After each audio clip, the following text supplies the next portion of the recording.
janiyah. Maryam, kamu haus, kamu lapar, goyangkan pohon kurma itu dengan tanganmu saja. Nanti aku akan jatuhkan rutoban janiyah, kurma muda ke hadapanmu. Punten, pohon kurma di samping sini. Ibu habis melahirkan lemah.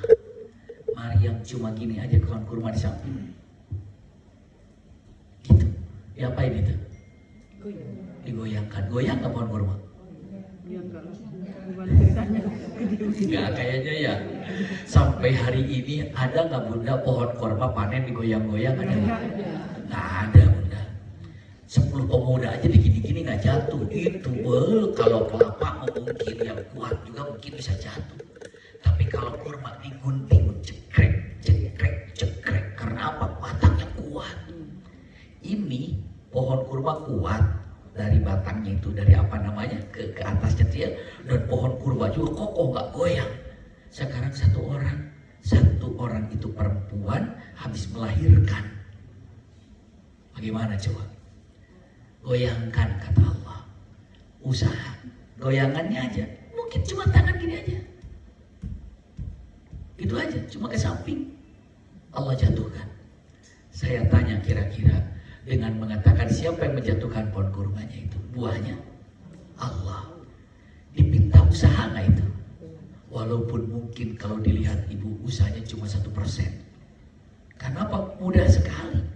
Tapi yang ingin Allah lihat dengan mengatakan usaha dan doa itu adalah bagian daripada kesimpulan kita berserah. Andai kita sudah doa dan usaha. Udah doa dan usaha, tenang. Karena apa? Itulah kehidupan Bunda. Ibu kalau ada sesuatu yang ingin digapai, jangan lupa sebelum berserah di situ ada usaha dan doa. Berapa persen doanya, berapa persen usahanya, tidak tahu. Ya kan? Ada nggak yang dibilang mengatakan usahanya sekian persen, doanya sekian persen? Kita nggak tahu. Hanya ini perumpamaan yang disampaikan para ulama, targetnya 100. Namun kita tidak tahu perlu doa berapa persen, perlu usaha berapa persen. Gitu ya. Memang kadang-kadang dalam usaha kita sudah menyerah. Berarti kalau kita sudah menyerah dalam usaha, kita pikir usahanya cuma 5%. Berarti perbanyak doa, bukan putus asa. Begitu kita mengatakan gimana keadaannya, aduh mungkin tinggal 5%, ya udahlah pasrah. Nah kalau pasrah di situ adalah putus asa. Begitu, oh 5% ya, berarti ada 95% doa. Hajar dengan amal soleh, hajar dengan doa, hajar dengan silaturahim. Itu dengan tahajud, dengan duha, dengan sedekah, dengan silaturahim, dengan ke majelis taklim. Itu gambarannya Bunda. Karena untuk doa ditingkatkan itu untuk mengurangi yang berapa? Cuman kita 5%, berarti 95%. Minta doa ke teman, minta doa ke sahabat. Masya Allah, minta doa di mana lagi? Kepada orang tua jika masih ada. Kalau tidak ada orang tua masih ada, yang sederajat dengan orang tua itu siapa? Itu gambarannya. Jadi kalau kita mengejar yang 95% itu dengan doa, lakukan apa yang bisa dilakukan. Itu adalah berserah apabila sudah usaha dan doa.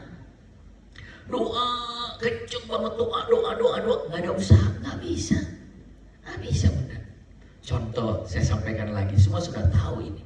Iya, usahanya dahsyat. Lalu apa? Allah kasih juga pahala, bukan hanya sekedar pahala, tapi kenangan sampai hari ini nggak habis-habis. Apa itu coba? Air Zam-Zam, ya kan Bun? Bayangin seorang ibu dan anak ditinggalkan di mana? Di Mekah. Pada waktu itu gak ada yang namanya kehidupan, gak ada yang namanya pepohonan, rumput gak ada, kering, gersang.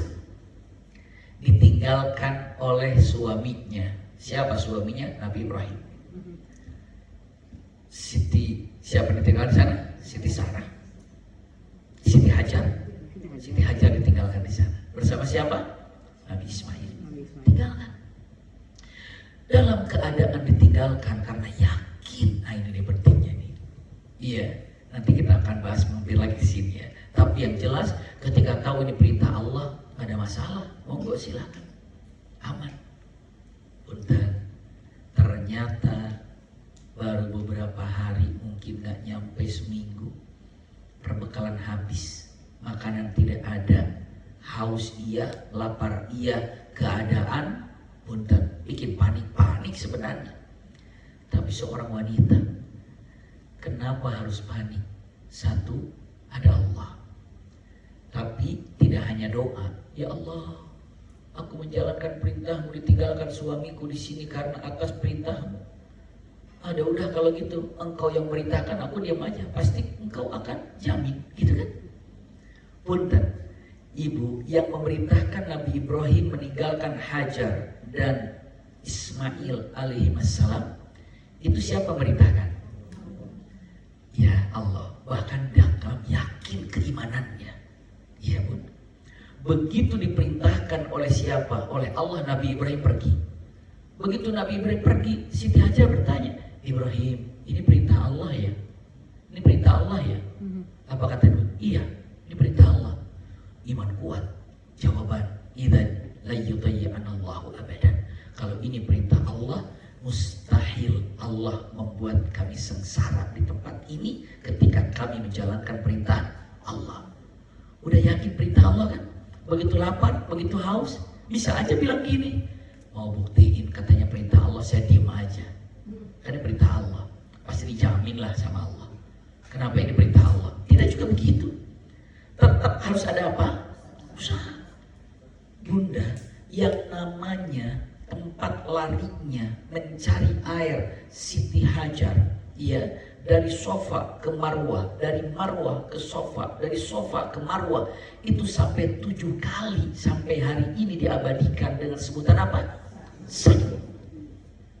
Andai air Zam-Zam itu belum keluar, Siti Hajar akan terus bolak-balik Sofa Marwah, Sofa Marwah.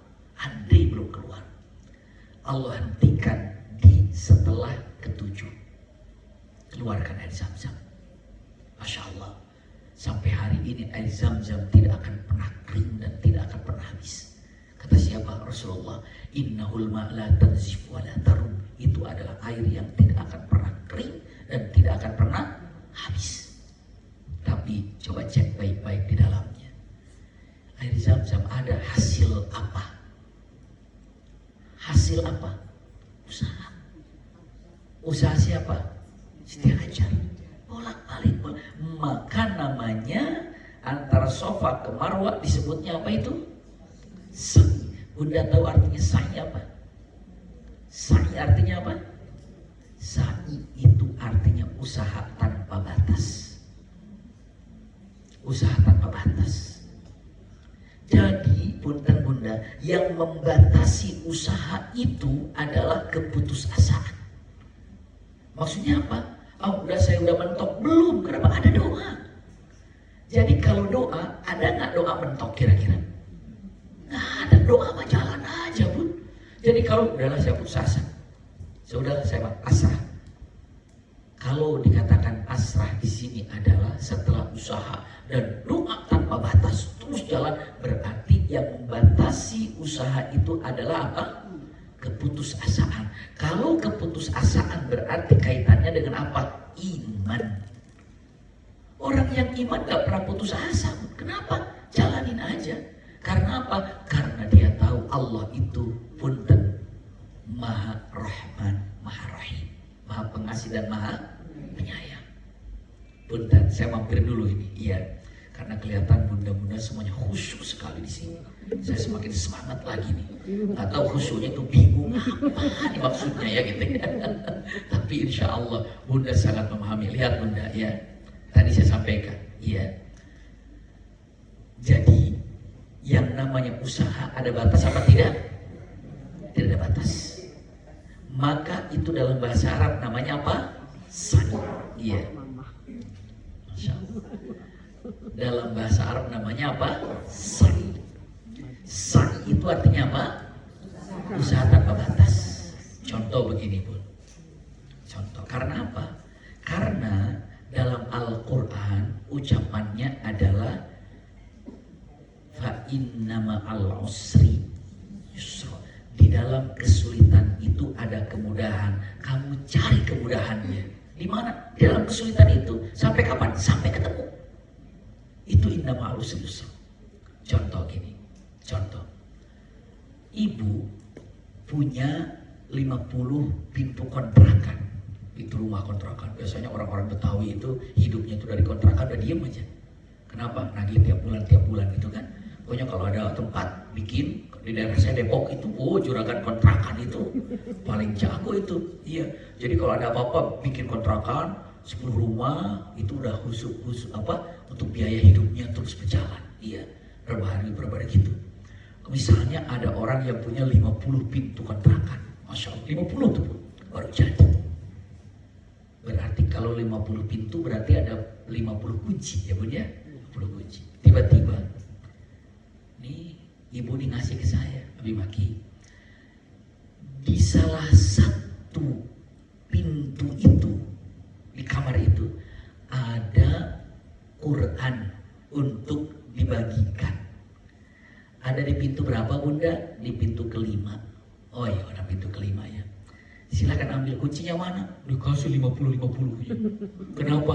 Karena bingung yang mana. Bisa dipahami nggak Bunda? Tapi dari pintu nomor 5 ini salah satunya ada di sini nggak kira-kira? Ada. Maka dengan mengatakan kata-katanya bersama dalam kunci ini ada pintu nomor 5. Bisa dipahami Bun? Bisa jadi nggak dari 50 kunci ini begitu pertama kali buka nggak dapat, mungkin nggak? 2 kali buka nggak dapat.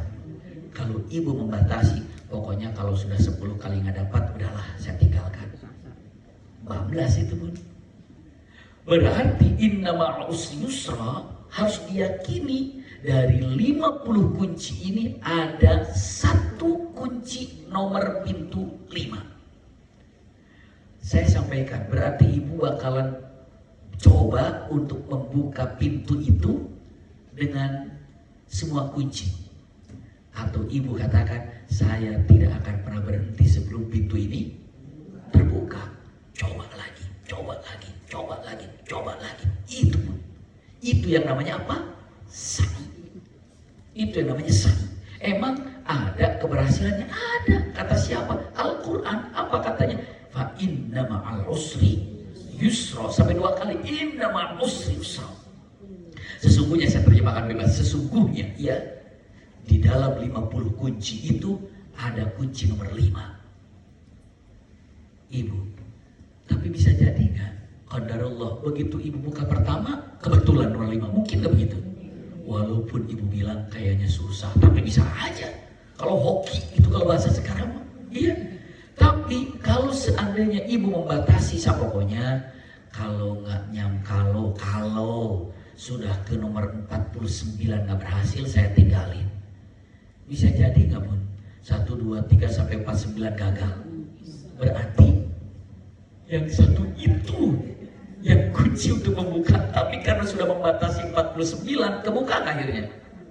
Siapa yang membatasi usaha itu? Kita sendiri. Apa yang menyebabkan keputusasaan? Iya, maka berserah itu artinya adalah usaha tanpa batas. Sertakan doa. Itu namanya sa'i dalam bahasa hajian itu. Sa'i.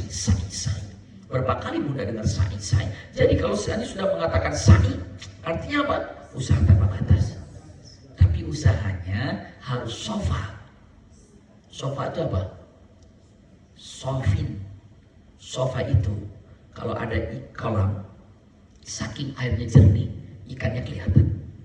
Pernah ibu ngelihat ikan koi atau ikan yang di kolam sampai bersih, sampai ibu bisa ngelihat insangnya bergerak, sampai ibu bisa ngelihat, masya Allah, yang namanya sisiknya itu jelas sekali karena saking apanya? Jernih. Sampai bisa kelihatan bawahnya, saking disebutnya jernih. Maka dikatakan adalah sofa, sofin. Artinya ketika usaha, jangan pernah menjadikan kotor dalam tata cara. Jangan kotor. Usaha ingin mendapatkan sesuatu harus bersih caranya. Jangan dolimi orang, jangan gunakan yang sesuatu yang menyakiti orang, jangan sesuatu yang haram, jangan sesuatu yang punten menyakiti teman. Tidak, itu namanya sofa, bersih. Maka hasilnya akan marwah. Tahu marwah? Marwah itu boleh dikatakan puas. Marwah itu dalam artian punya kewibawaan. Pernah dengar? Kan kita punya marwah gitu kan? Pernah dengar itu? Marwah kita di mana gitu? Apa namanya? Wibawa kita, keagungan kita sebagai muslimin muslimat itu harus punya marwahnya. Tapi boleh dikatakan marwah itu artinya puas. Setelah usaha tanpa batas dengan cara yang bersih, barulah yang namanya berserah. Berserah udah pasrah kepada Allah. Tanpa batas, iya. Siapa yang membatasinya? Hati kita. Apa yang membatasinya? Karena keputusasaan. Saya paham sampai di sini ya. Punten, saya lanjutkan untuk nomor pertama ini masih. Karena yakin ada tata cara keluar dari kesulitan itu. Kenapa? Karena Allah Maha Pengasih dan Maha Penyayang. Tidak boleh dan haram hukumnya putus asa. Ya, kenapa? Cek baik-baik. Kenapa? Kita akan jawab. Bunda, punten, kalau saya tanya, semua bunda sudah tahu jawabannya. Ibu, kita diciptakan oleh Allah. Tugasnya apa?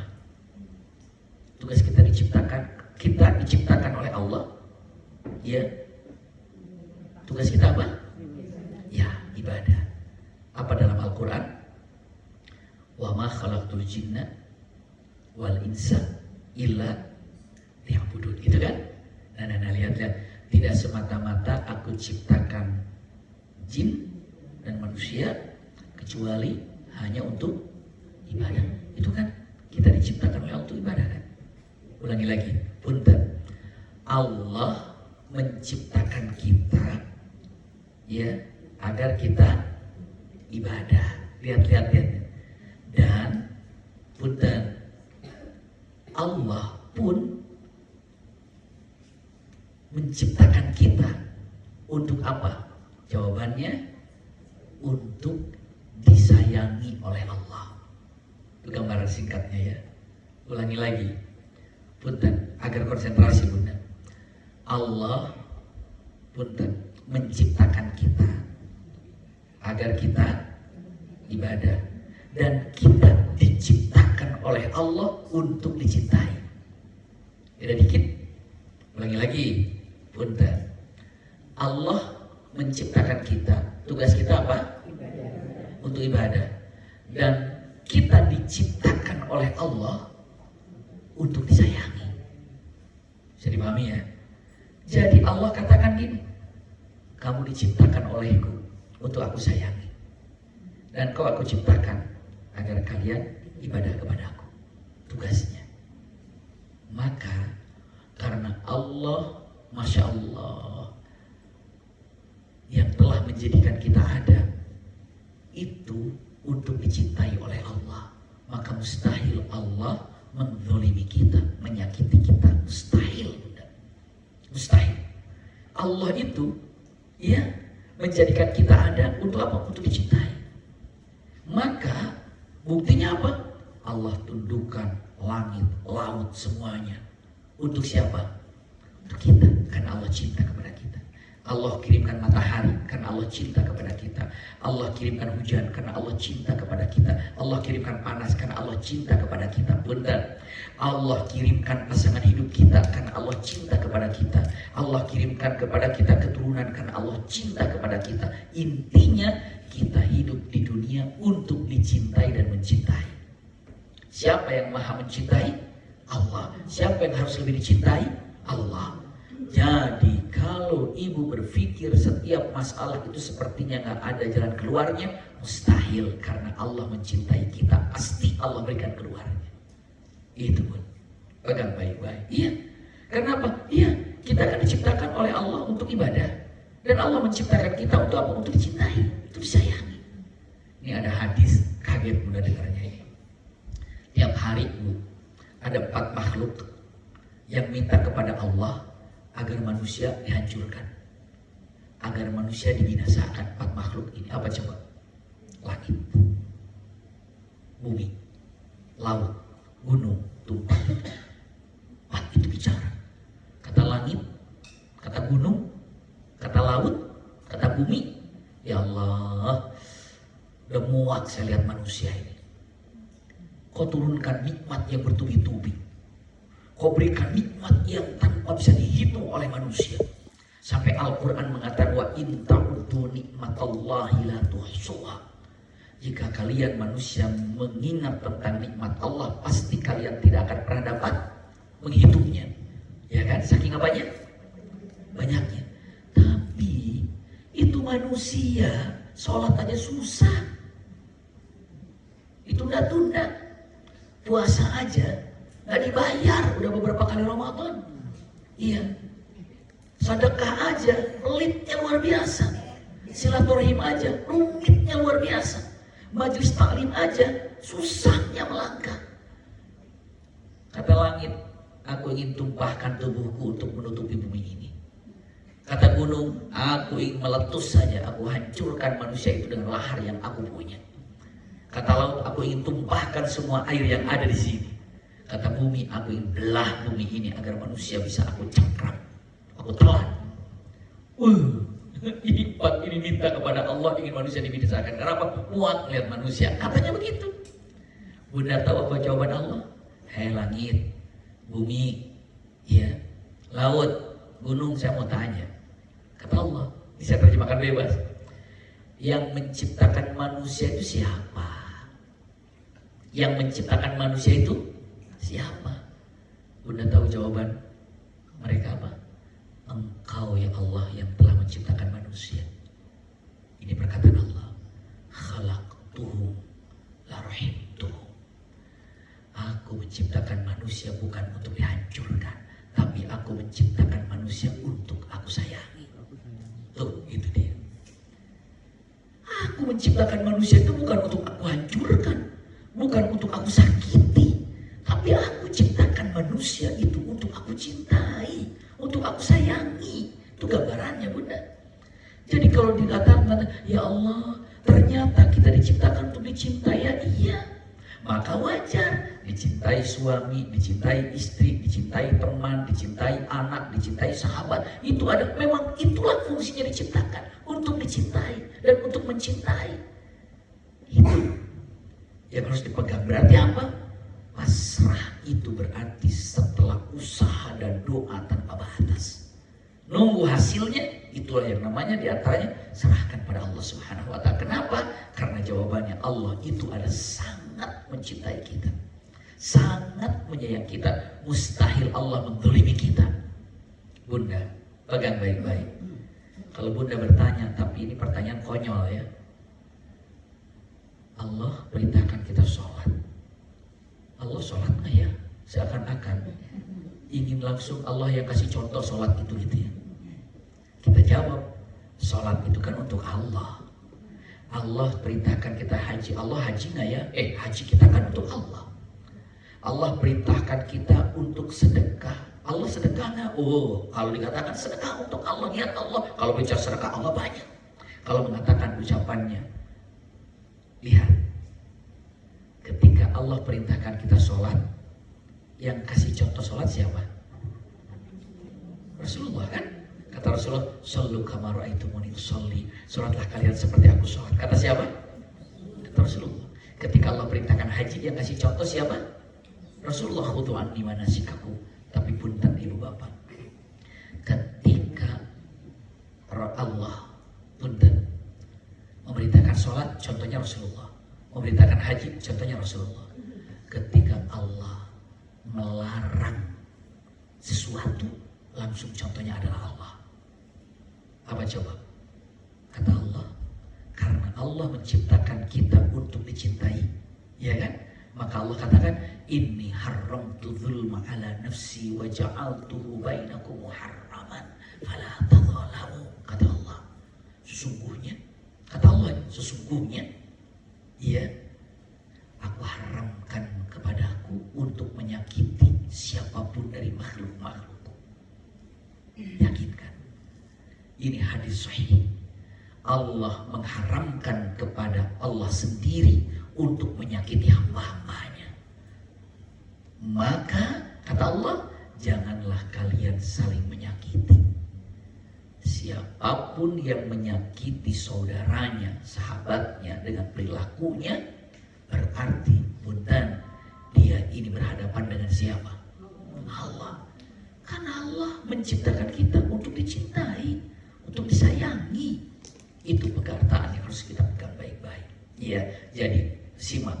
Yang pertama adalah karena kehidupan ini berputar, kadang naik, kadang turun, kadang sedih, kadang bahagia. Ingat, di situ ada yang namanya usaha dan doa. Dan ingat, usaha doa tanpa batas.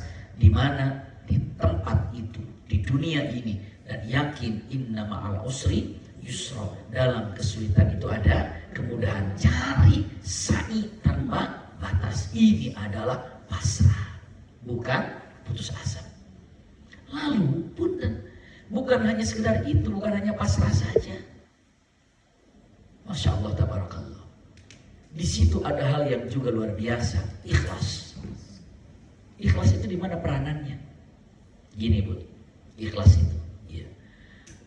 Ikhlas ini di dalamnya adalah ketika dikatakan ikhlas, ya, saya ikhlas menerimanya. Masya Allah. Ikhlas ini langsung dengan berpahalakan, fokusnya adalah akhirat. Ibadah kalau nggak ikhlas, ya apa namanya, haba mansura. Haji nggak ikhlas, sholat nggak ikhlas, apa saja, ngaji nggak ikhlas. Kalau sudah nggak ada ikhlas, itu seperti orang hidup tanpa kepala. Mungkin nggak orang hidup tanpa kepala? Gak mungkin. Orang bisa hidup tanpa tangan, orang bisa hidup tanpa mata, orang bisa hidup tanpa kaki.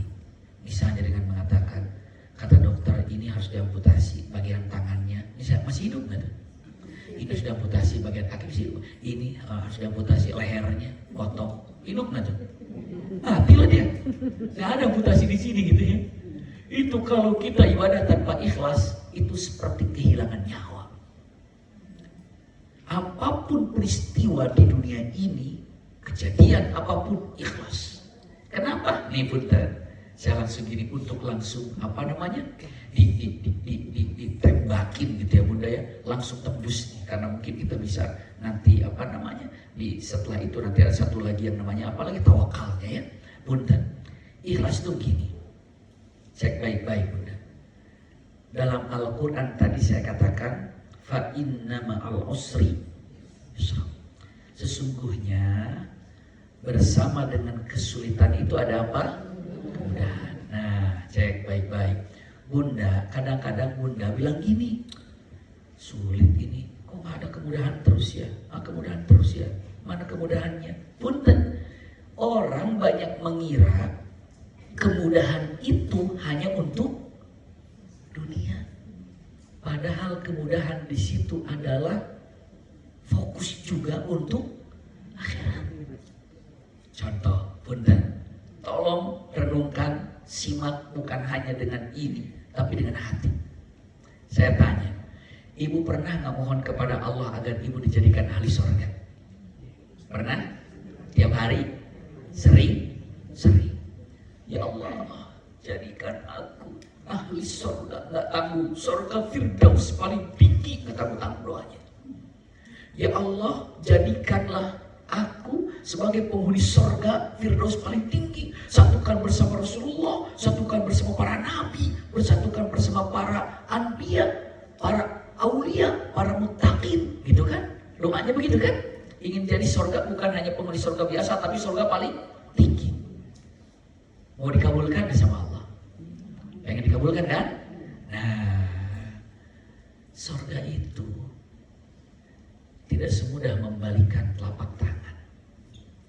Lihat, ketika Allah mengabulkan doa ibu, kata Allah, ya Rabb, kita minta ya Rabb agar kita bisa menjadi ahli surga, surga Firdaus. Allah jawab, aku akan kabulkan keinginanmu agar engkau menjadi surga atau ahli surga Firdaus paling tinggi. Itu Allah kabulkan. Tapi Allah akan lihat dengan mengatakan, malaikatku, cek sholatnya bagaimana. Belum target, jauh dari target. Coba cek puasanya bagaimana. Puasanya jauh dari target. Coba umroh hajinya jauh dari target. Coba zakatnya, sedekahnya jauh dari target. Coba silaturahimnya jauh dari target. Hei malaikat, semua kebaikannya kumpulkan. Masuk gak? Jauh. Jauh dari apa? Jauh dari target. Dari target. Semua di sini. Tapi kan ibu kekeh, jadikan ahli surga, jadikan ahli surga dengan rahmatmu, dengan cintamu, gitu kan? Dengan cinta Allah, lihat Bun, dengan cinta Allah, Allah ingin jadikan kita ahli surga. Maka Allah katakan ini, malaikat, biar nyampe target, tahu nggak apa yang harus dia dapatkan pahala? Pahala yang berlimpah ya Allah. Nah, pahala yang berlimpah yang cuman aku yang tahu berapa pahalanya, itu pahala sabar. Maka dalam Al-Quran, lihat ya, dalam Al-Quran ini bukan kata-kata saya ini. Innama yuwaffas sabiruna ajrahum bighairi hisab. Sesungguhnya, lihat, Allah memberikan orang yang sabar pahalanya tanpa ada hitungan. Hanya Allah yang tahu. Kalau dikatakan mau gitu kan, maka Allah katakan uji dia dengan kesehatan. Ada yang diuji dengan kesehatan, uji dia dengan ekonomi. Ada yang diuji dengan ekonomi. Uji dia dengan anaknya, ada yang diuji dengan anaknya. Uji dia dengan tetangganya, ada yang diuji dengan tetangganya. Uji dia dengan temannya, dengan negara temannya, nipu temannya, bisa jadi.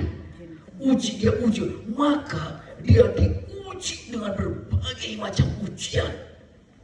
Sampai orang itu berpikir, kok saya diuji terus? Ininya wafat, sahabat wafat, bisa jadi istrinya wafat, bisa jadi suaminya wafat, bisa jadi bisnisnya hancur, bisa jadi anaknya yang wafat, bisa jadi sahabatnya menipu, bisa jadi dibongkar dengan ujian, jebret. Allah katakan, fa inna ma'al usri, sesungguhnya bersama dengan kesulitan kau hadapi, yusra, kemudahan menuju firdausil a'la. Itu yang namanya ikhlas. Kalau kita cuma menggunakan kacamata dunia, putus asa. Maka disitulah ada rukun iman yang berapa? 6. Di situ ada rukun iman, iman terhadap hari akhir. Ya kan? Berarti hari akhir ada hari akhirat. Kehidupan yang sesungguhnya yang akan kita hadapi adalah setelah nanti kita wafat. Lalu kita dibangkitkan dan tidak mati-mati lagi. Jangankan mati yang benar-benar mati yang kita nampak pun, tidur aja enggak. Ahli surga enggak pernah tidur, Bunda. Karena saking menikmati nikmat yang ada. Ahli neraka enggak pernah tidur, Bunda, karena saking sakitnya berada di neraka. Jadi kalau ibu sekarang, kenapa ini ada musibah, ada masalah, terpa itu, ini dan itu dan ini, jawabannya apa? Fa inna ma'al usri yusra, sesungguhnya kesulitan yang Anda hadapi ini adalah yusra, kemudahan menuju surga firdaus. Kan ibu yang minta surga firdaus. Kalau gitu mami maki, saya emang gak mau minta lagi surga. Salah lagi. Iya. Kenapa? Ya Allah, kalau gitu mau ujiannya biasa aja lah, surganya juga yang penting surga aja. Ya jangan begitu. Kenapa? Karena Rasul bilang fa idza sa'alta fas'alil, bukan idza sa'altum fas'alil firdausil a'la. Jika kau minta kepada surga, surga firdaus. Tapi kan ujiannya nggak apa-apa, memang dunia di tempat ujian kok. Tapi kalau kita ingin diuji, bukan berarti dengan mengatakan punten kita ini dalam artian oh saya sudah diuji, tetap minta kepada Allah. Itulah yang namanya ikhlas. Ikhlas. Ikhlas itu udah mengatakan tenang, semua akan beres. Berapa lama sih saya di dunia? Berapa lama sih saya di dunia? 60, 70, 80, 90 selesai. Iya. Dalam artian dengan mengatakan sudahlah. Dalam pikiran kita mengatakan ucapannya Semua kesulitan akan saya hadapi. Kenapa? Karena semua akan berlalu. Ada raja bunda dulu itu, diilhaminya ataupun seorang raja ini, iya, saya dapatkan kisah dari para ulama. Jadi raja ini minta kepada penasehatnya dengan mengatakan, kumpulkan semua. Dipilih, setelah hasil memilih semuanya, ada beberapa orang yang dipilih sebagai penasehat yang cerdas. Hanya bilang gini, daripada penasehatku, saya ingin mendapatkan sebuah nasihat.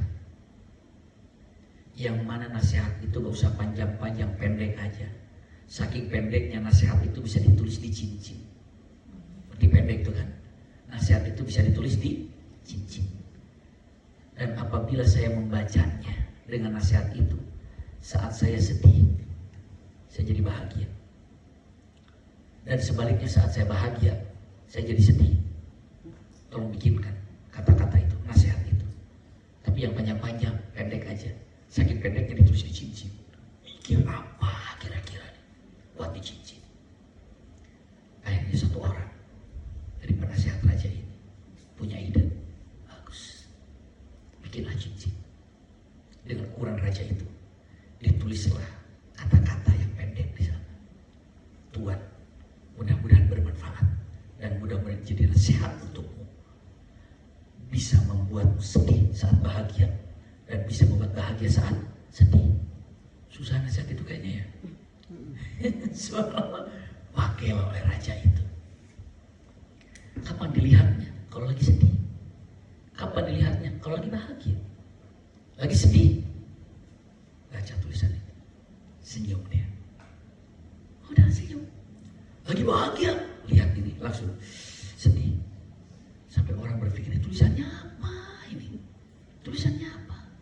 Ternyata, subhanallah, dia bilang kepada anaknya dengan mengatakan, nah, nanti kalau bapak meninggal, ini cincin saya wariskan kepadamu.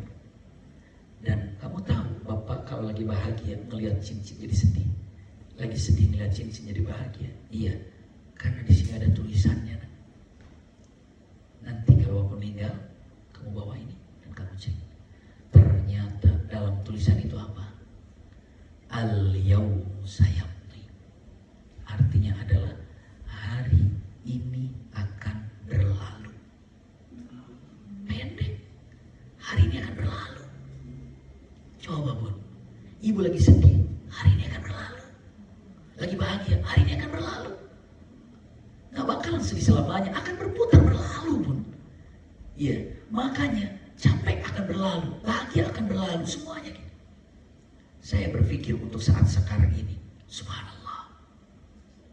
Begitu saya, alhamdulillah, masya Allah. Jadi pulang kajian, pulang dari mana, cucu itu saya kumpulin di rumah.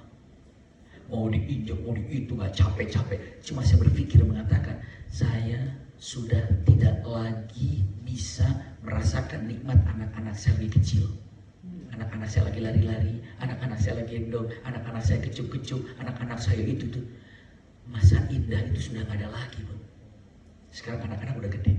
Rindu gak kayak gitu dulu tuh? Rindu. Udah berlalu, Bun. Cuma di sini kan.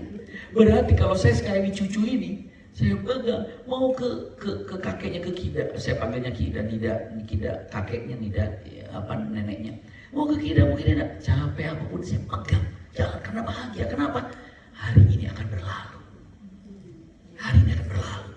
Keindahan saya bersama cucu ini paling berapa tahun?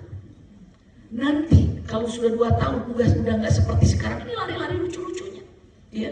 Ketika ngejatuhin itu nggak dimarahin, pinter, masya Allah, bagus begitu. Nanti kalau udah gede, begitu pecahin itu, hati-hati, begitu.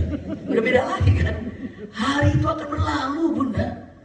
Jadi apapun keindahan yang ibu sekarang hadapi akan berlalu. Apapun kesedihan yang ibu hadapi saat ini akan berlalu, Bunda. Hanya berlalunya jangan seperti berlalunya tidak ada manfaatnya. Berlalulah ada manfaatnya. Ketika kesulitan, buka pintu sorga. Dengan apa? Sabar. Ketika bahagia, buka pintu surganya dengan apa? Syukur. Itu aja kan, Bun? Karena orang mukmin ini, Bunda, sekali lagi saya katakan, iya, kita nggak boleh takut dengan sesuatu yang apa tadi? Yang pasti. Iya, kalau ibu lagi bahagia, punten, itu akan berlalu. Maka gunakan kebahagiaan ini yang dapat membukakan pintu surga. Dengan apa? Syukur. Kalau nanti lagi kesulitan, bukan berarti pintu surga itu hanya bisa dibuka dengan syukur. Bisa dibuka dengan apa? Sabar. Itulah yang namanya ikhlas, itu mengatakan ucapannya, ya Allah, iya, saya ikhlas dengan ini. Karena apa? Karena semuanya bidikannya adalah akhirat. Kalau hanya kita gunakan kacamata dunia, ya semuanya mentok di dunia. Dan itulah gambarannya. Sebenarnya saat bahagia, ingat pada Allah. Saat sedih, ingat Allah. Kan beres, Bunda, semuanya. Ingat, Bunda. Saya sampaikan di sini. Bunda, yang paling ditakuti oleh kita, coba ibu renungkan. Yang bisa jawab, saya kasih hadiah brosur umroh. Iya. Ya, brosurnya, Bunda. Ada fotonya lumayan. Iya. Brosur umroh. Lumayan, ada foto Ka'bahnya. Foto Madinah. Lumayan. Obat kangen. Bunda, punten ya. Yang paling ditakuti oleh kita apa? Kalau ibu berpikir yang paling ditakuti itu sakaratul maut, bukan. Tapi yang dimakikan sakaratul maut itu dasar. Iya, tapi itu yang bukan yang paling ditakuti. Memang menakutkan, tapi itu bukan yang paling ditakuti. Bunda jawab, kayaknya di alam kubur deh, di alam mahsyar dalam kegelapan, cuma amalan yang nungguin atau cuma dalam keadaan sendiri. Itu menakutkan, tapi bukan itu yang paling ditakuti. Saya katakan yang paling ya. Berarti di alam mahsyar ya, ketika gelap, gak kelihatan apa-apa, terus 50.000 tahun kepanasan, tenggelam dengan air keringat, berdesak-desakan, nunggu pintu hisab dibuka. Itu bukan yang paling ditakuti, Bunda. Oh, mungkin pas lagi dihisab ya, diadili oleh Allah, itu menakutkan, tapi bukan yang paling ditakuti. Oh, mungkin di mizannya pas ditimbang amalan-amalan kita, bukan itu yang paling ditakuti. Oh, mungkin pas lagi di sirat itu, di jembatan itu ya, itu bukan yang paling ditakuti. Ibu akan merenung apa yang paling ditakuti ya. Bunda tahu, yang paling ditakuti oleh kita adalah saat Allah melupakan kita. Itu yang paling ditakuti. Jika Allah melupakan kita, itu yang paling ditakuti. Kalau Allah tidak melupakan kita, saat kita sakaratul maut, tenang, Allah bersama kita. Saat kita di alam barzakh, kalau Allah tidak melupakan kita, tenang, Allah bersama kita. Di mahsyar, di hisab, di mizan, di sirat, di qantara, Allah tidak akan pernah melupakan kita.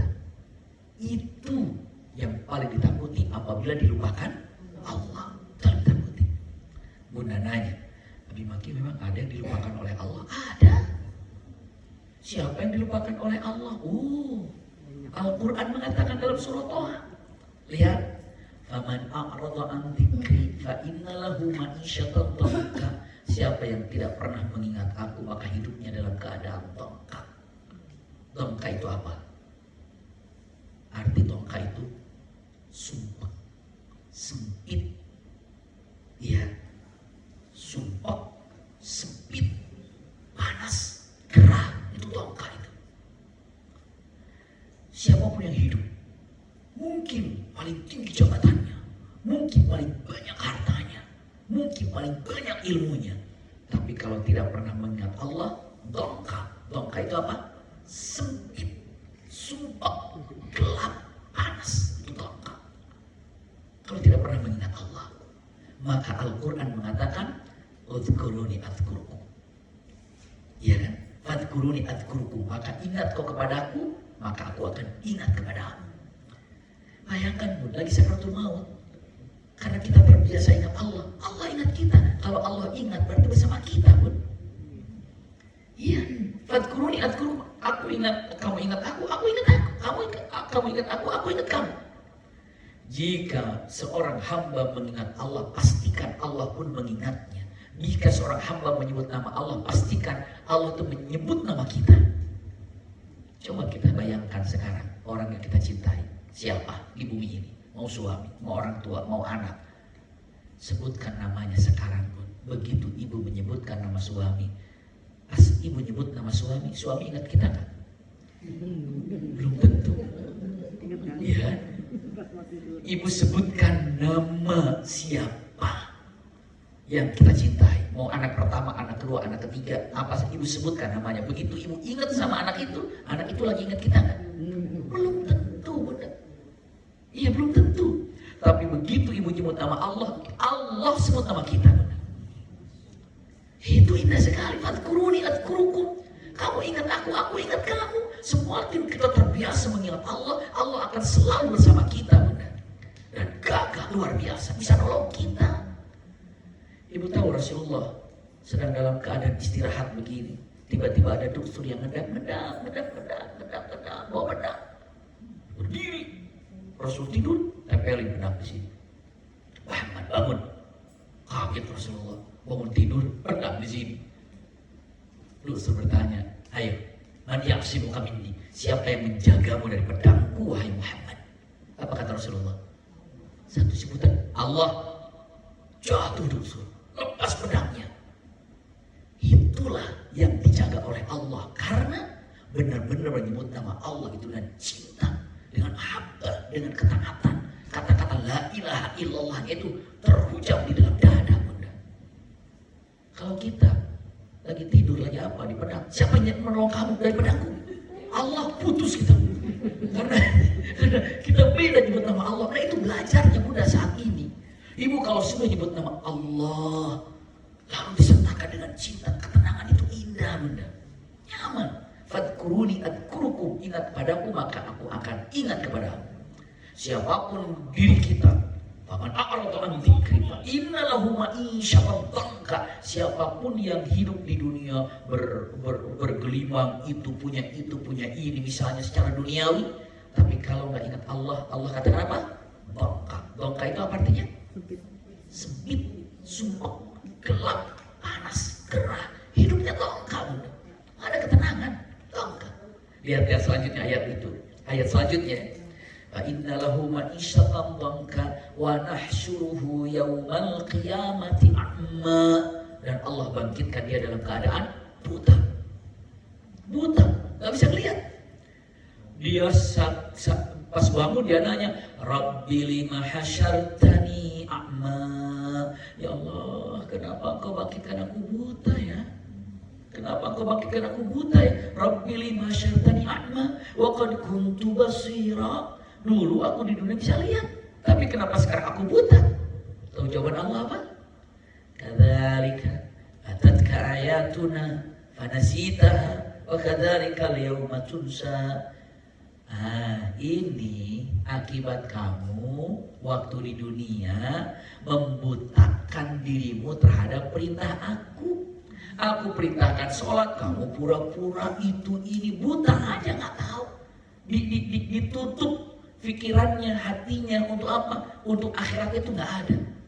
Lagi itu, lagi ini. Maka engkau melupakan perintahku, engkau melupakan ajaranku hari ini. Seperti apa engkau melupakanku ketika di dunia, hari ini aku lupakan kamu. Maka apa? Butakan matamu kalau dulu buta hati. Na'udzubillah. Itu ayat Al-Quran. Ada lagi dalam firman Allah Subhanahu wa ta'ala. Ini firman Allah mengatakan, wala takunu kalladzina nasullaha fa'ansahum anfusahum. Waduh, mengerikan sekali benar. Janganlah engkau seperti orang yang melupakan Allah, maka apabila engkau melupakanku, maka aku pun akan melupakanmu. Bunda tahu melupakanmu itu maksudnya bagaimana? Lihat. Melupakanmu, Allah lupakan ingatannya. Kalau ada orang yang amnesia, nggak kenal dirinya, nggak kenal itu. Kenapa? Dia amnesia, gangguan, gitu kan? Allah lupakan dia. Apa? Dia lupakan, Allah lupakan dia dengan tujuan hidupnya. Dia lupa tujuan hidupnya itu mau apa? Dia lupa tujuan hidupnya mau apa? Punya suami itu buat diapakan, punya istri itu buat diapakan, punya anak itu buat diapakan, punya harta itu buat diapakan, punya tetangga buat diapakan, punya ilmu buat diapakan. Dia lupa tujuan hidupnya itu. Itu Allah bikin amnesia orang itu. Jadi yang ada otaknya adalah dunia lagi, dunia lagi, dunia lagi. Jadi dia sibuk dengan dunianya. Fansahum anfusahum. Dia lupa terhadap apa? Akhirat. Fansahum anfusahum. Allah kata, aku lupakan dia terhadap dirinya. Dirinya lupa kalau dia itu hamba Allah. Dirinya itu lupa kalau akan dikubur. Dirinya itu lupa. Jadi seakan-akan dia akan selalu hidup selama-lamanya. Bahkan dia cenderung wahan. Hubbud dunya wa karahiyatul maut. Nauzubillah. Subhanallah. Ngeri sekali. Luar biasa bunda. Jadi dia lupa bahwa dirinya itu akan pergi ke tempat yang paling abadi adalah akhirat. Siapa yang melupakan? Allah melupakan dia. Kenapa? Karena dia melupakan Allah. Fansahum anfusahum.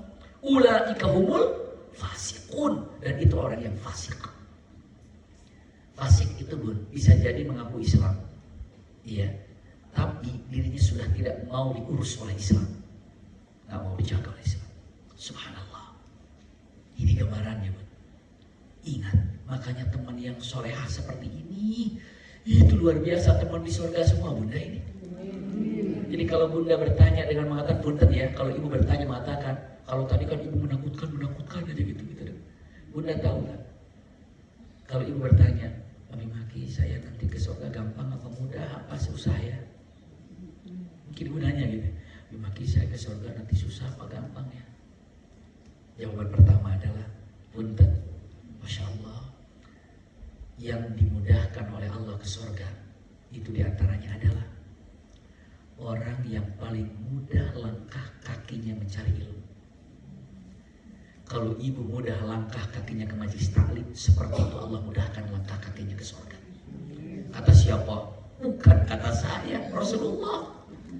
Man salaka tariqan yaltamisu fihi ilman sahhalallahu bihi tariqan ilal jannah. Siapapun yang memudahkan langkah kakinya menuju majelis taklim, seperti itulah Allah mudahkan langkah kakinya menuju surga.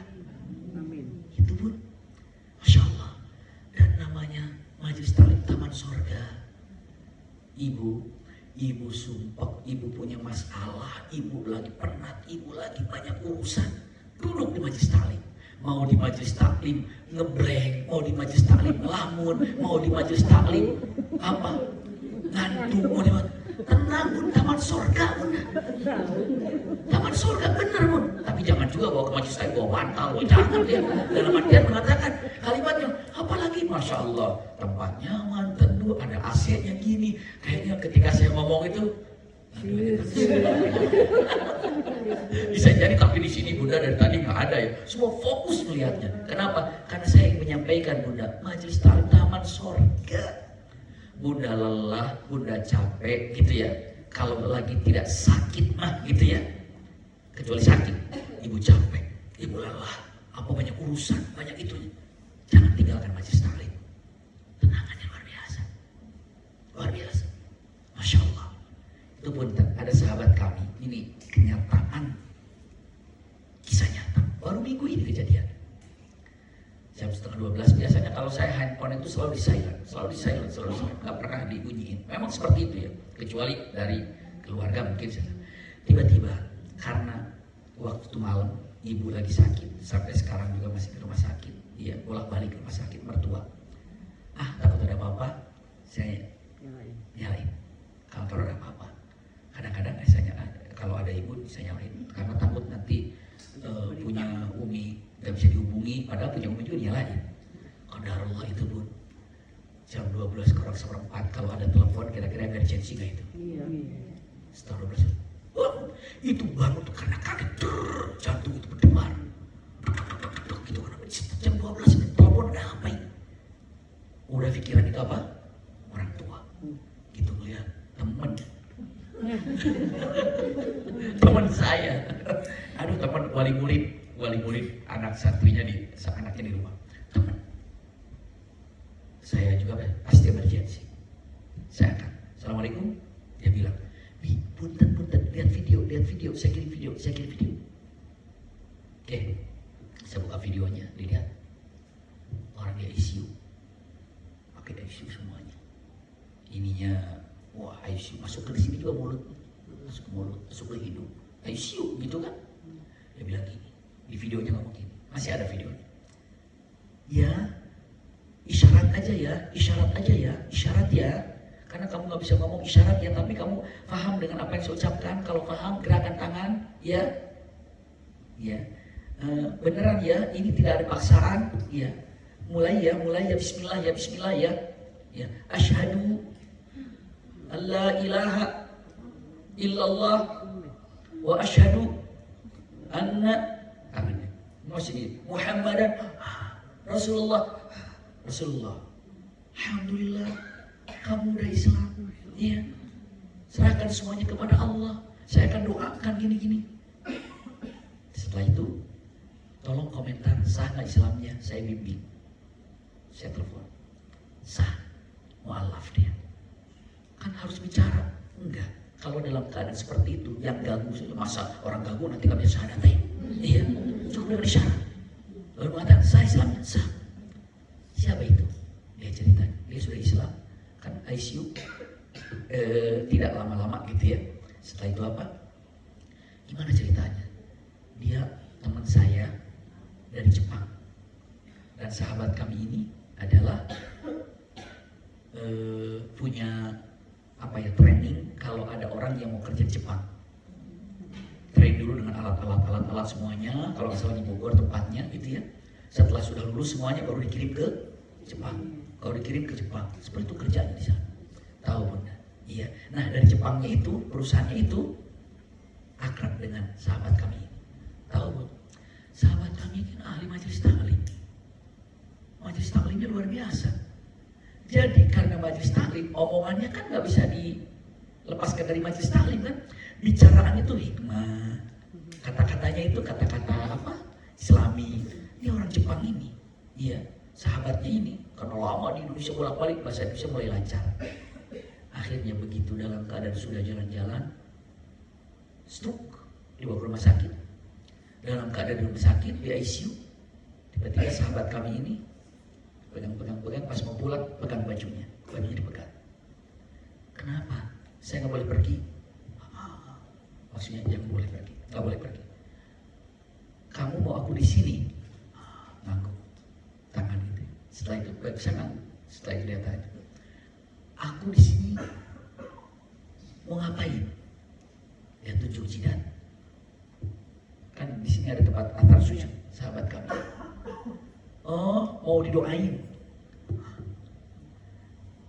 Cara Islam. Gitu kan. Tapi gimana? Beda. Kecuali kamu mau Islam. Mau Islam? Iya. Subhanallah Bunda. Islam hari itu malam-malam, besoknya wafat. Allahu Akbar. Mau mengeluarkan sertifikat apa tuh namanya? Muslim. Sertifikat apa? Mu'alaf. Pergi ke masjid ini nggak bisa, masjid ini nggak bisa, masjid. Saya hampir keluar, udah dari masjid saya aja. Karena saya videonya udah saya masjid aja. Begitu gitu langsung Kohani bilang saya aja. Mu'alaf center, keluarkan Mu'alaf center dari Kohani. Masya Allah. Setelah itu apa? Saya minta ke Ustaz Fatih Karim karena keluarganya dari Jepang akan datang. Tolong ada Quran terjemahan Jepang. Ada, minta kirim. Masya Allah. Setelah itu hadiah kepada keluarganya yang masih beragama apa? Sinto itu serahkan Qurannya. Dan sampai sholat jenazahkan dulu di masjidnya Kohani itu di mana tuh ya. Setelah itu apa? Baru dikirim ke Jepang, diantar dengan sahabat kami ini sampai ke Jepang. Iya, untuk dikuburkan di sana, untuk di sana. Subhanallah. Coba Bun, kalaulah ada dulu sahabat Rasul yang saat itu masuk Islam, ikut perang, wafat. Masuk Islam jam 10 atau jam 9 pagi, jam 11 wafat. Belum zuhur udah wafat di perang. Rasulullah bilang, man arada ayyandura ila ahli jannah fadhuru. Siapa di antara kalian yang ingin melihat ahli surga, walam yasjud walau sajdah, dan orang itu belum pernah sujud walaupun sekali, ini orangnya. Ahli surga yang belum pernah sujud, ini orangnya. Ini rasa-rasanya tepat untuk orang ini yang baru beberapa hari yang wafat. Siapa yang ingin melihat ahli surga yang belum pernah sujud, maka ini orangnya. Wafat dikirim ke Jepang. Quran terjemah Jepangnya diberikan kepada keluarga, dan ini amanah dari almarhum suaminya. Subhanallah. Coba pun yang namanya hidayah itu kan gimana coba. Nah pun tadi yang ingin saya sampaikan, orang Jepang aja ketika berteman dengan orang yang baik, orang yang suka di majelis taklim, itu mutiara kata-katanya itu kata-kata apa? Hikmah, yang terbawa. Secara tidak langsung dakwah tiap hari dengan akhlaknya. Karena saya yakin, punten ya, sahabat kami ini daripada wali murid ini, pun kalau dari bagian akhlak, orangnya baiknya, jujurnya luar biasa, senang berbisnis semuanya, dan masya Allah. Kalau ada waktu pas lagi di sini ikut ngaji, walaupun cuma sebentar, tapi dengan mengatakan kerinduan aja. Karena kalau lagi ngaji nih, suka seling ke depan, belakang, cuma pengen tahu, cuma ngasih informasi, saya hadir, begitu aja. Itu aja orangnya gitu. Jadi kalau saya lagi ngaji nih di masjid atau di mana, dia datang. Kalau saya udah ngelihat dia, udah dia tuh, nggak ada lagi. Iya, cuma dia pamit. Saya cuma ngaji tadi cuma 1/4 jam, habis itu saya pergi lagi karena ada kerjaan. Saya tadi jadi saya nggak jarang kalau ketemu di majelis, setelah atau sebelum majelis ketemu, bayangin Bun, 2 tahun atau 3 tahun ketemu di majelis cuma ngelihat dan nggak pernah salaman. Karena dia datang pas saya lagi ngaji, sebelum saya ngaji udah keluar. Udah, yang penting dia setor wajah, saya hadir gitu. Itu kayak saya bilang, ini kalau datang cuma setor wajah aja, iya karena saya juga maklum itu karena sibuk kesana kemari. Tapi dengan gayanya itu bisa mengislamkan orang itu. Dan mudah-mudahan di satu keluarga jadi Islamnya kan. Amin. Apalagi di Jepang sudah ada, di Yokohama itu sedang dibangun masjidnya sebentar lagi selesai gitu kan. Iya. Dan punten usikum wa ya nafsi bitaqwallah, itu kalau saya katakan, masya Allah, ahli surga itu siapa? Ahli surga itu yang berada di majelis taklim, mudah datang, senang ngariung di majelis taklim, maka Allah sudah kasih bookingan. Artinya apa? Taman surga. Jadi seakan-akan Bun dari majelis taklim itu udah booking taman surga itu. Taman surga kemana tuh? Kurang apa lagi gitu. Maka punten sekali lagi, ibu seruat apapun, masalah apapun, kecuali lagi sakit udah nggak bisa gitu Bun, datang ke majelis taklim. Mau nyambung nggak nyambung, mau apa, diem aja. Iya, sampai mengatakan, saya mau ke majelis taklim bukan mau belajar, nenangin hati aja. Ibu tenang di majelis taklim itu. Kenapa? Itu Bun, kenapa? Taman surga. Orang mengira kalau di majelis taklim itu hanya untuk mencari ilmu. Memang mencari ilmu penting, tapi ibu di dalam itu, punten, apa namanya? Ada ketenangan karena itu taman surga. Apapun, maka punten Bun, sebandel apapun, siapapun dudukkan di majelis taklim, berkah majelis itu ada. Iya, ada sahabat kami punya anak, anaknya itu subhanallah itu maupun luar biasa. Tapi Maki, gimana ya anak saya? Saya kata bawa ke majelis taklim. Tapi dia mau boro-boro di majelis taklim, boro paling di majelis taklim itu ini. Dudukin aja dulu. Hanya di majelis taklim, duduk. Asli, saya selama saya belajar itu, ya cuma dipojokin. Setelah itu apa? Dia gini, ada tempat buat kenceleng itu kalau di masjid itu kan. Dia gini ke kenceleng dia. Tidur tuh. Subhanallah. Ibunya udah marah, dia ngeliat dari jauh. Saya bilang, begitu dia udah lihat, saya kasih ide, biarin aja. Subhanallah, lumayan sih Bun, 6-7 pertemuan. Dia bilang, ngomongin ke ibunya, biasanya, antar. Hari ke-7 minggunya berarti kan mingguan. Dia bilang, ada kajian nggak? Besok ada, saya antar ya. Kaget ibunya, dia langsung, kenapa? Itu anak saya ngajak ngaji. Saya bilang, kenapa? Anak saya ngajak ngaji. Masa sih? Iya, itu kerasukan. Bilang kerasukan, bukan kerasukan. Bukan, itu adalah Allah berikan ketenangan. Nah, awal mulanya memang tetap di pojok itu dekat apa tuh? Apa yang namanya? Kalau di masjid suka ada apa tuh? Ada pernamen. Tromol itu buat sana gitu kan buat. Nah, ya tetap di situ duduknya. Tapi sekarang ini bukan begini, tapi biasanya ini tuh bisa gitu tuh. Sekarang begini duduknya, ininya di duduk ini. Bahkan kalau lagi ada yang cerita yang apa, dia wajahnya gitu, senyum gitu. Wah kan saya bilang alhamdulillah ini, masya Allah. Biasanya selesai kajian, tunggu di mobil. Pas gitu ada ke depan nih, saya bilang ada apa nih? Dia bilang mau salim katanya. Mau salim minta izin juga. Oh iya, saya bilang apa kabar? Baik alhamdulillah. Masya Allah, tahu pun luar biasa orang ini sekarang. Apa dengan mengatakan masya Allah, hanya saya punten ya kebaikan-kebaikan yang nggak saya sampaikan. Tapi yang jelas mengatakan berkah majelis taklim. Dudukin bunda, dudukin. Yang ruwet punya masalah, bandel apa itu, duduk di majelis taklim. Kamu di majelis taklim mau ngapain, pokoknya asal satu aja mama ngomong, diem, udah. Iya. Duduk aja, diem aja, udah diem. Nggak mintanya mau ngapain di majelis taklim, mau apa. Punten, kadang-kadang anak itu kan ketika di majelis taklim mungkin bawa apa, diem aja di majelis taklim. Iya, duduk aja. Mau tidur mau apa, diem aja. Makanya kalau dengan mengatakan majelis taklim itu namanya apa? Taman surga. Terakhir, tawakal. Ya kan? Tawakal itu apa? Nah, tawakal itu sebenarnya hampir mirip dengan yang namanya ikhlas. Punten. Tawakal ini artinya memang berusaha, itu kan tadi doa gitu kan. Tapi inti daripada dalamnya tawakal, kalau ibu sudah tawakal kepada Allah, apapun hasilnya itu terbaik. Itulah mana tawakal. Mungkin bunda berharap hasilnya A, ternyata dapatnya B. A itu terbaik buat bunda. Karena sekali lagi Allah mustahil menyakiti hambanya. Jadi kalau dibilang mengatakan saya ini sebenarnya menginginkan A tapi dapat B, kita katakan alhamdulillah, ini yang terbaik buat saya. Itu tawakal. Itu tawakal. Iya. Tawakal itu pasrahkan hasilnya, menerima hasilnya. Hasil apa yang terjadi kepada diri kita setelah kita pasrah dalam artian doa dan usaha tanpa batas, lalu hasilnya ternyata tidak sesuai dengan apa yang diinginkan, begitu ibu menerima dengan syukur, itu namanya apa? Tawakal. Tawakal. Saya dikagetkan dengan seseorang yang luar biasa, Bu. Subhanallah. Ada jamaah majlis, sahabat kami juga, dibagi untuk tausiah khidbah. Khidbah itu tunangan. Oke. Bakal mempelai laki-laki, bakal mempelai perempuan. Jadi yang kita keluarganya dari mempelai perempuan. Saya kasih tausiah, tentuin. Insya Allah pernikahannya tanggal sekian, oke. Tahu Bun? Nanti minta tausiah pernikahannya, oke.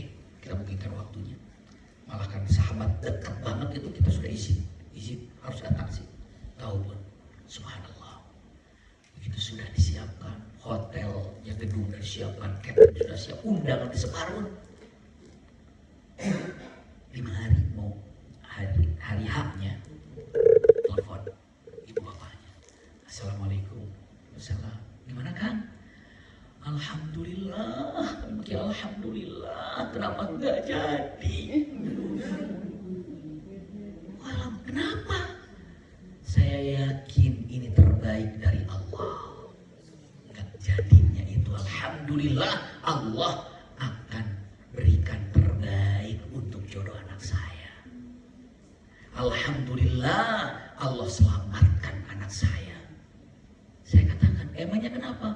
Ya saya mah yakin aja, apapun yang Allah berikan pasti terbaik. Karena kita tidak tahu kalau jadi ke depannya seperti apa. Tapi kalau kita tidak jadi dalam masalah ini, ya saya akan syukuri. Kenapa? Nggak mungkin Allah mau nyakitin saya.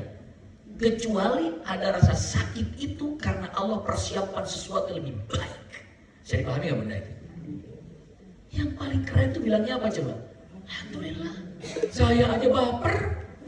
Saya aja yang udah jadi, udah hotel itu ini semuanya, catering semuanya. Nah itu mah masalah gampang. Kenapa? Satu, tinggal ada batali. Kalau harus kena apa tuh namanya penalti berapa semuanya ada mas. Tapi apa? Yang penting kebahagiaan untuk keluarga. Dan kejadian ini saya tidak nyalahkan gara-gara itu enggak usah. Kenapa? Karena itu sudah kadar Allah. Dan ini yang terbaik. Kita sudah terbaik. Punten pun. Apa yang terjadi? Allahu Akbar. Jarak setelah dibatalkan, saya tanya dan saya nggak kepo apa masalahnya, nggak usah lah. Ya udah batal aja. Ya. Sekarang kalau mau kepo sih, kenapa sih kok batal? Padahal nggak. Ya udah batal aja. Kadang-kadang kan kita penyakit keponya juga keterlaluan. Iya, pengen tahu apa penyebabnya batalnya, kenapa? Nggak usah. Ya udah batal, ya udah batal. Qadarullah saya tahu bukan dari keluarga itu. Bukan dari keluarga itu. Tapi apa? Dari sahabat. Pesan berantai. Iya, dari sahabat ngomong gini, begitu dia bilang mengatakan ucapannya gini, saya nggak nanya, nggak bilang. Tiba-tiba dia bilang mengatakan gini. Wih, tahu nggak kenapa? Ada fulan yang kemarin ada. Wah, saya bilang, saya tahu itu kan. Orang tuanya teman, cuma saya tahu nanti tambah kepo juga. Oh, emang kenapa? Itu ternyata ya Allah itu luar biasa. Kenapa? Bla bla bla bla semuanya ternyata kena kasus si calonnya itulah kira-kira ya. Nah kasus yang berurusan dengan itu dengan ini dan ribet banget. Padahal waktu itu belum diketahui ada apanya. Iya, tapi dengan diselamatkan itu ingat peristiwa yang kita rasakan sedih. Ibu jangan fokus terhadap peristiwa sedihnya, tapi fokuslah terhadap hikmahnya benar. Ingat itu. Ibu masalah, ibu sedih. Jangan fokus terhadap masalahnya, fokus terhadap sedihnya, fokus terhadap lukanya. Tapi bunda fokuslah terhadap ada hikmahnya apa ini? Hikmahnya apa? Kalau ibu fokus terhadap masalah, gak move on bun. Gak bisa. Kenapa dia tega? Kenapa saya begitu? Kenapa begini? Kenapa? Enggak bang, udah selesai terjadi. Qadarullah, saya ke depan sekarang. Itu gambarannya bang. Punten, coba cek baik-baik Nabi Yusuf. Kalau fokus kesedihan, ya bahkan mikir tega abang-abang saya, tega abang-abang saya. Nyemplungin saya ke sumur, tega nih abang saya. Tega abang saya dijual saya jadi budak. Habis itu tega lagi itu perempuan jerumusin saya ke kemana, ke penjara, gitu kan? Kalau fokus terhadap peristiwa sakit, akhirnya apa? Don. Tapi mengatakan ada hikmah, tenang aja, ada hikmah, tenang aja. Nggak ada kebencian. Bencikan Nabi Yusuf kepada abang-abangnya? Tidak. Bencikan Nabi Yusuf kepada Zulaikha itu? Tidak. Kenapa? Kalau kita tidak fokus terhadap luka, nggak pernah ada benci. Karena semua pasti ada hikmah yang terjadi. Itu gambarannya. Ini kalau sama dokter, kata dokter, ini maaf ini harus ditaruh misalnya, kan sudah bahaya, diamputasi aja. Begitu diamputasi kakinya, ada nggak jadi benci ke dokter? Dok, karena ini udah diamputasi sama dokter kita musuhan sampai akhirat. Nggak ada, justru makasih dok ya, makasih. Udah diputusin sama dokter bilang makasih. Gigi masalah kata dokter cabut ya, udah mau dicabut sakit, bayar juga. Pulangnya bilang makasih nggak? Makasih dok, nggak ada dok. Udah bayar, cabut lagi. Kita musuhan ya. Nggak ada. Subhanallah, nggak ada jadi musuhan tuh, nggak ada. Itu yang harus diperhatikan oleh kita. Iya. Jadi kalau sesungguhnya kita paham dengan mengatakan Masya Allah, tabarakallah, itu kebaikan semuanya. Kebaikan semuanya. Hanya kalau dikatakan kita aja. Iman itu kaitannya. Kalau iman sudah kuat, menerima qada qadar, ikhlas yang apa? Indah hidup ini. Apa coba? Syukur. Bahagia, syukur, sorga. Sedih, sabar, sorga. Itu gambarannya. Masya Allah. Lalu mengatakan tawakal, ya udah apapun didapatkan, itu adalah terbaik untuk kita. Dan sekali lagi, punten, fokuslah terhadap hikmah. Akhirnya apa? Nabi Yusuf. Apa yang terjadi? Masya Allah, jadi apa coba? Jadi penguasa di Mesir kan? Kenapa? Karena fokus terhadap hikmah apa yang terjadi, tidak fokus terhadap peristiwanya. Kenapa abang saya tega? Kenapa perempuan itu tega? Nggak ada. Saya nggak benci. Ya udah terjadi. Tapi apa? Saya tunggu hasilnya apa ini. Disenyumin bunda. Itu gambarannya. Itu semuanya berkaitan dengan iman. Makanya syukur kepada Allah itu kita dijadikan orang yang beriman. Ibu kebayang nggak? Kalau kita nggak punya iman, terus kita mengatakan hidup ini cuma di dunia saja. Waduh, capek. Untung ada iman yang kita miliki. Itu gambarannya. Usikum wa iyaya nafsi bitaqwallah. Ini harus dipegang baik-baik oleh kita semuanya. Jadi kalau digambarkan, Masya Allah, itu adalah 3 rangkai yang tidak bisa dipisahkan. Yang namanya berserah, lalu apalagi ikhlas, lalu tawakal. Tolong pegang baik-baik itu semuanya, bunda. Wallahu a'lam bishawab. Silakan. Ada 15 menit mungkin kalau ada ditanyakan. Mangga silakan. Allah barik.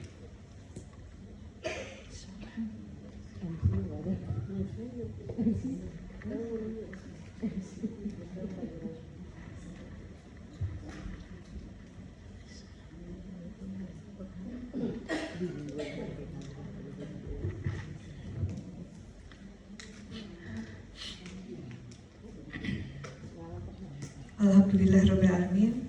Terima kasih Ustadz atas ilmu yang di-share pada hari ini.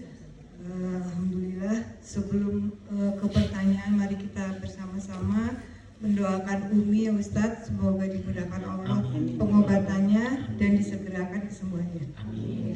Baik Ibu-Ibu, apakah ada yang bertanya? Bagaimana Ibu-Ibu?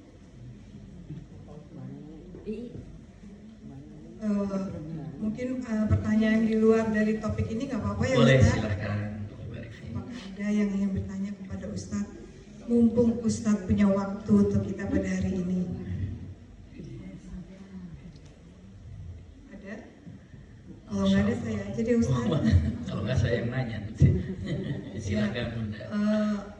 Tadi kita sudah mendengarkan bagaimana kita harus terus berusaha, tidak ada batasnya.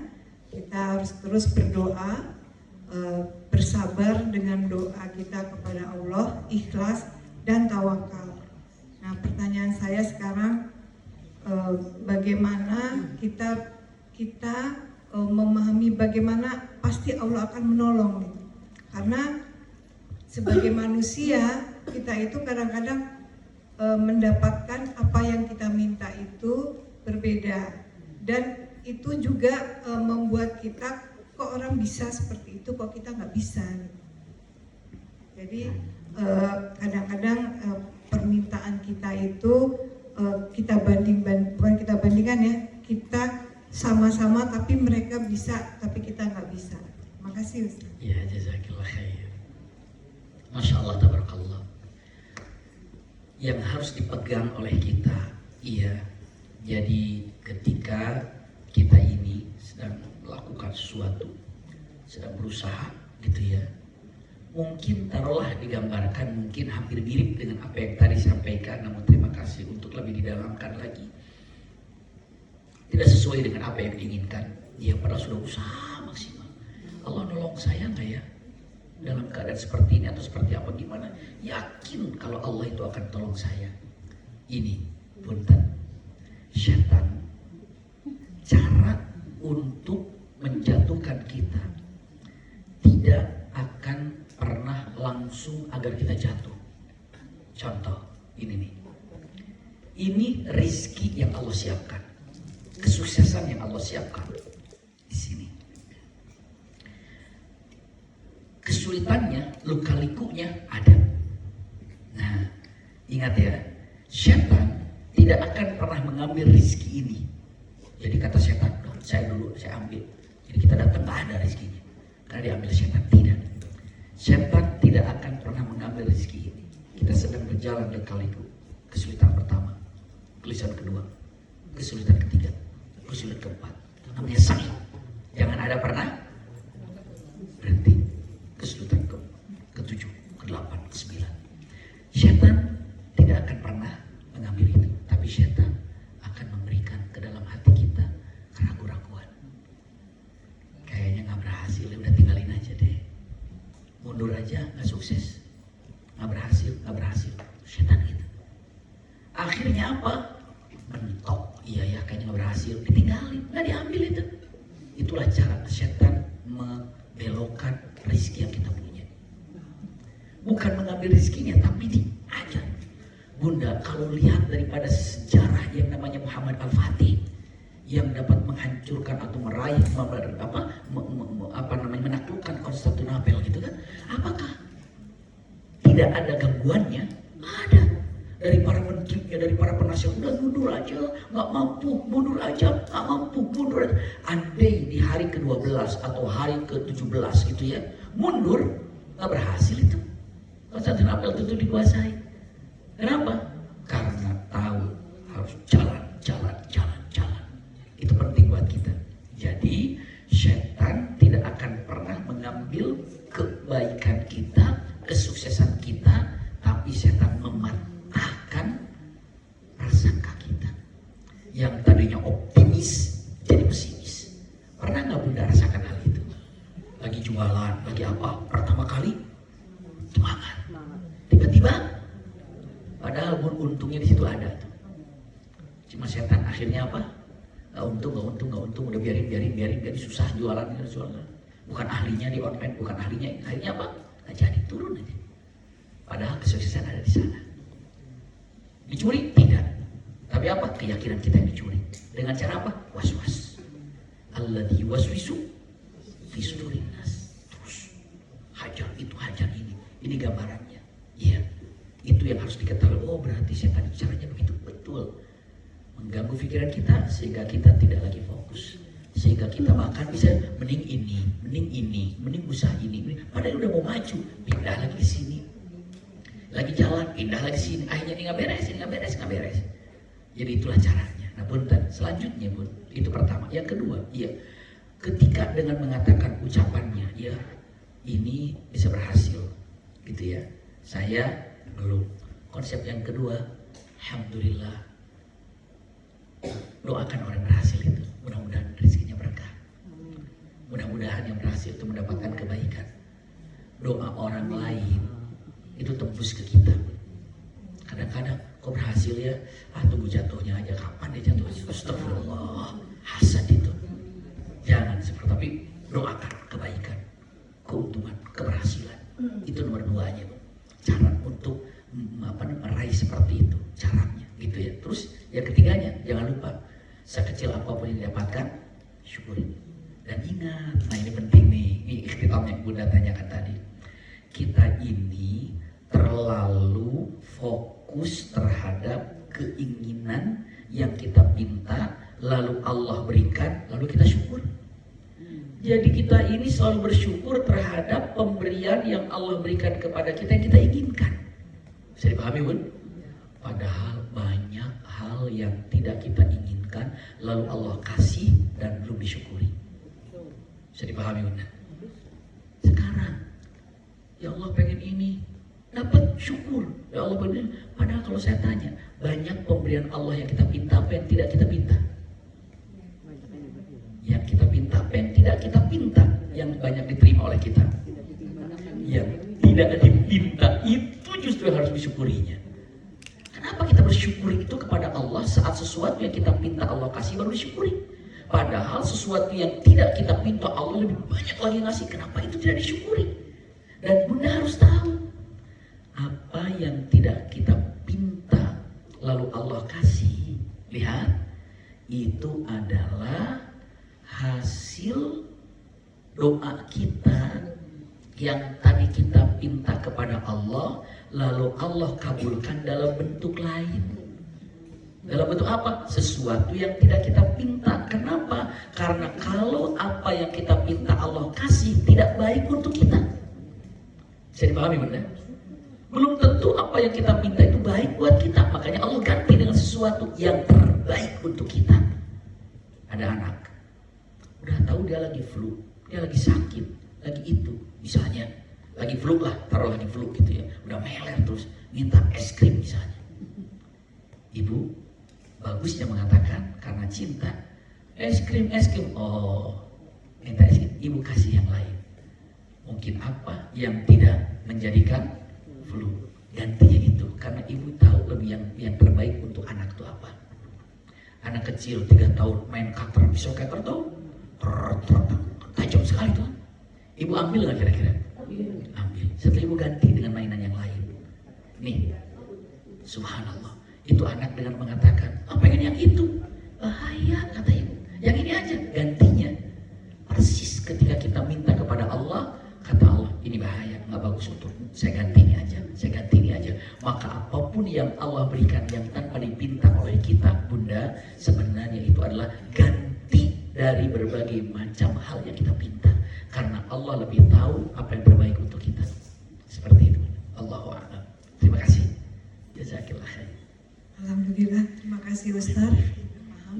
Ibu-ibu ada yang mau bertanya lagi? Ayo silakan ibu-ibu. Malala. Ada?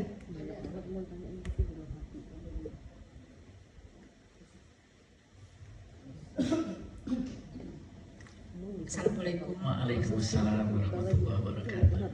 Pak Ustadz, saya mau minta dikasih tahu nih Pak.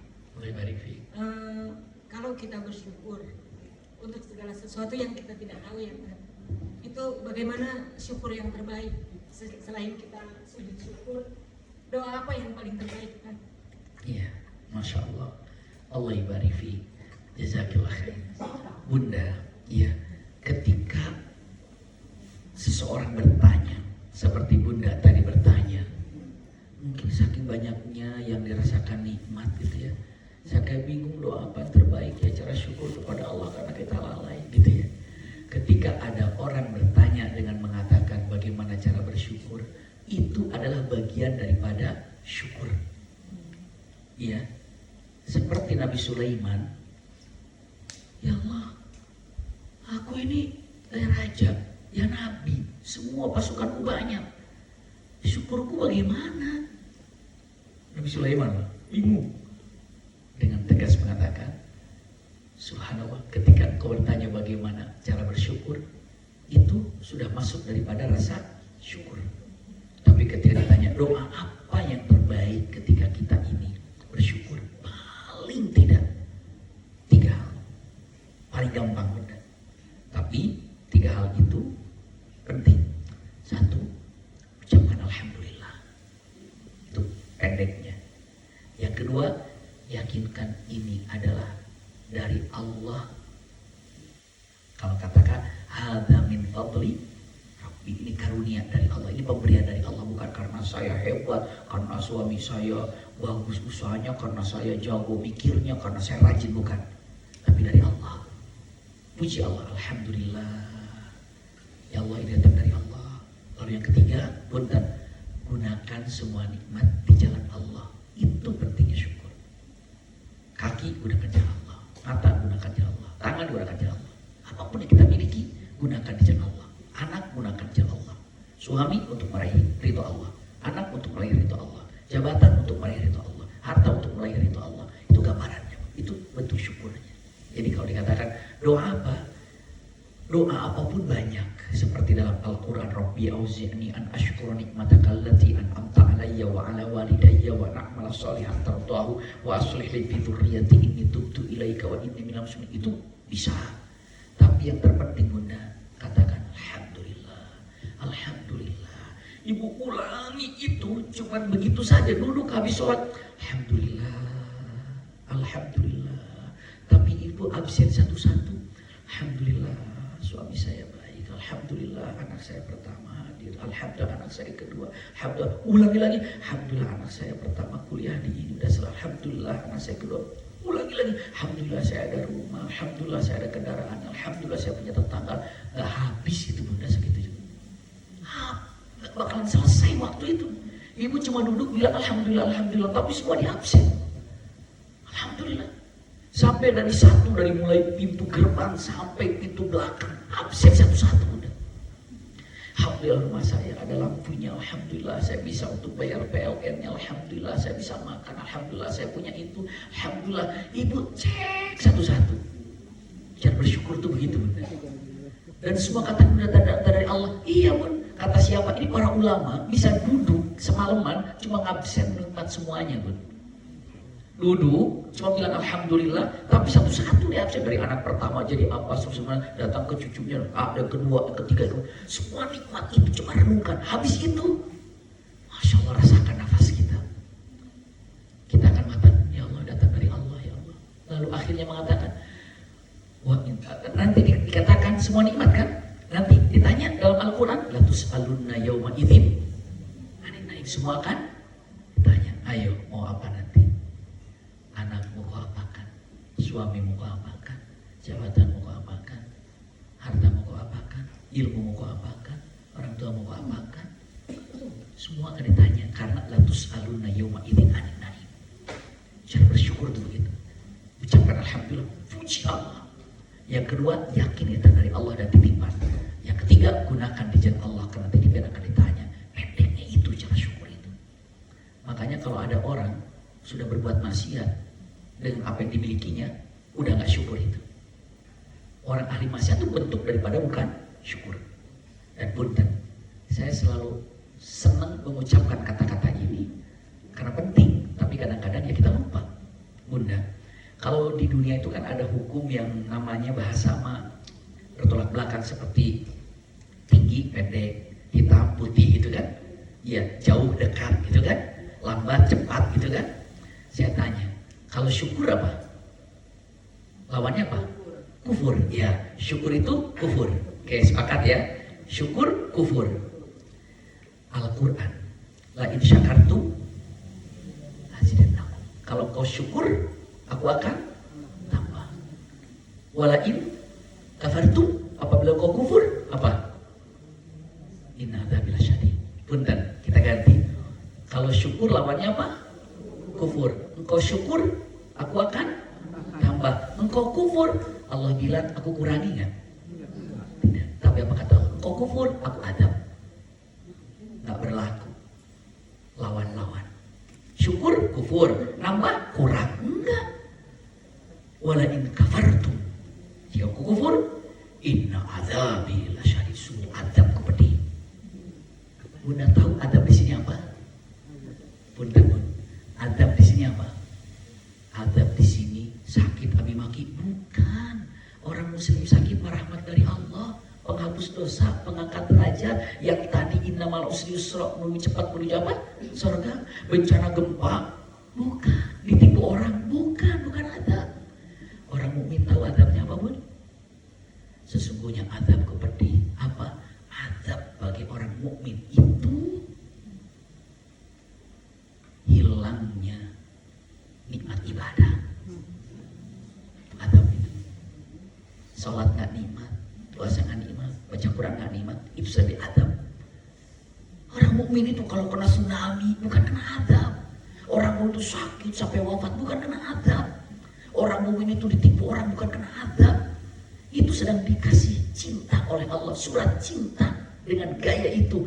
Tapi adabnya bagi orang beriman itu ada tidak bisa merasakan nikmatnya ibadah. Jadi kalau ibu bapak merasa, udah saya nggak nikmat sholat, hati-hati. Itu penting buat kita semua. Inna adzabi lasyadid. Adab bagi orang mukmin dicabutnya nikmatnya ibadah. Zikir nggak nikmat, sholat nggak nikmat, baca Quran nggak nikmat, tahajud nggak nikmat. Hati-hati. Jangan-jangan ada adab nih. Kalau sudah nikmat itu kan tujuannya. Bisa dipahami sampai di sini ya. Jazakallah khair. Terima kasih.